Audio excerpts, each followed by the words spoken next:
తెలుగుదేశం జనసేన నాయకుల మధ్య ఆఘాతం రోజుకు పెరుగుతోంది. కోనసీమ జిల్లా అమలాపురంలో ఈ విభేదాలు నానాటికి పెరుగుతున్నాయి.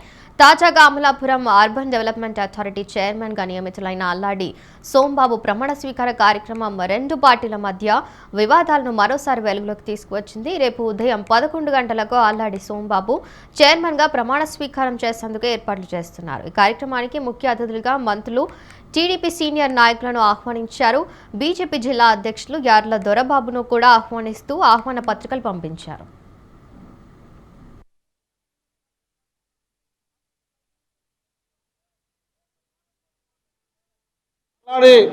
స్వామినాయుడు గారికి సంబంధించి పార్టీ వారిని ఈ పదవిలో నియమించినందుకు 18వ తారీఖున చాలా భారీ స్థాయిలో ప్రమాణ స్వీకారోత్సవాన్ని ఏర్పాటు చేయటం. అర్బన్ డెవలప్మెంట్ అథారిటీ అంటే పట్టణాభివృద్ధికి ముఖ్యమైనటువంటి విభాగం. ఈ సందర్భంగా అమలాపురం పట్టణం సంబంధించి సుదీర్ఘమైనటువంటి కాలంగా చూస్తే కాకినాడ పార్లమెంటు కేంద్రం అభివృద్ధి చెందిన విధంగా, రాజమండ్రి పార్లమెంటు కేంద్రం అభివృద్ధి చెందిన విధంగా అమలాపురం పార్లమెంట్ అయిన కేంద్రం అమలాపురం అభివృద్ధి చెందలేదు. అందుకే ఇప్పుడు కూటమి ప్రభుత్వంలో శాసనసభ్యుడిగా నేను, పార్లమెంట్ సభ్యులు, మంత్రులు అందరూ కలిసి ఈ యొక్క నియోజకవర్గ కేంద్రమైన అమలాపురాన్ని, జిల్లా కేంద్ర అమలాపురాన్ని అన్ని విధాలుగా అభివృద్ధి చేయడానికి ఇవాళ మనం ముందుకు వెళ్ళాలని మీ అందరినీ తెలియజేసుకుంటున్నాం.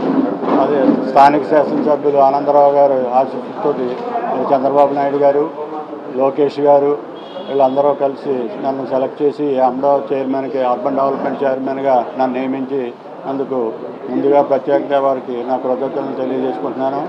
మరి 18వ తారీఖుని నా ప్రమాణ స్వీకారం ఉంది కాబట్టి మరి జనసేన, తెలుగుదేశం, బీజేపీ కార్యకర్తలందరినీ కూడా ఆ ప్రోగ్రాంలో పార్టిసిపేట్ చేసి నన్ను ఆశీర్వదించగా కోరుకుంటూ, మరియు ఈ అర్బన్ డెవలప్మెంట్ అథారిటీకి విధి విధానాలు త్వరలోనే తెలుసుకుని మరి ఒక ప్రెస్ మీట్లో మిమ్మల్ని అందరినీ.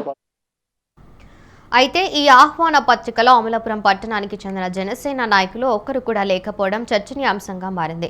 అమలాపురం మున్సిపల్ కౌన్సిల్లో ప్రతిపక్ష హోదాలో జనసేన పార్టీ ఉంది. ఆ ప్రతిపక్ష నేత ఏడిద శ్రీనివాస్ను కూడా ఈ కార్యక్రమానికి ఆహ్వానించకపోవడం పట్ల టీడీపీ నాయకత్వంపై జన సైనికులు ఆగ్రహం వ్యక్తం చేస్తున్నారు. అమలాపురం పట్టణంలో టీడీపీ విజయం వెనుక జనసేన ఉందని, ఈ విషయం టీడీపీ పట్టించుకోవడం లేదని జనసేన నాయకులు వాపోతున్నారు.